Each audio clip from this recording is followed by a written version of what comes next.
মা ও মা কি হইছে কি কও পাক ঘরে রানবার গেছি কিন্তু চাইল তো পাই না চাল তো আমি যাহা তা থুনে লাগবে 1 কেজি রানবা 2 কেজি তার জন্য চাল তালা মারে থুছি আমি নিয়ে আহি রও মহা বিপদে পড়ছি কেমন হাসুরির তালে পড়লাম। গুনগুন করে আবার কি কও এই যে ধরা চাল নাও মা 3 জন মানুষের এই কড়া চাইলে কি হবো? কে হবো না তোমাকে কি গরুর পেট না না পেটে নাও গেছে আমাকে তো পেট ভরবো তোমার যে পেট না ভরে ভাতে মানে সমানে খাবে ভাতে মানে সমানে খাইলে স্বাস্থ্য ভালো থাকে। ও মা মা কি হয়েছে কি কও আবার পেঁয়াজ দাও। কে কালকে না পেঁয়াজ একটা দিলাম হেটা কি করলা ছোট্ট একটা পেঁয়াজ দিছিলেন হেটা তো শেষ হয়েছে।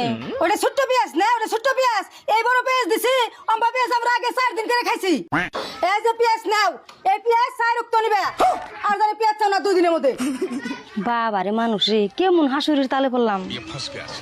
মা তেল তো নাই কে আমি বুঝছি তেলও লাগবো এই যে ধরো তেলও নিয়ে যাও এই যে নাও পারলে এটুকু তেল দিয়ে ডক্টর আনবা তেল ফুরে গেছে তেল নাই।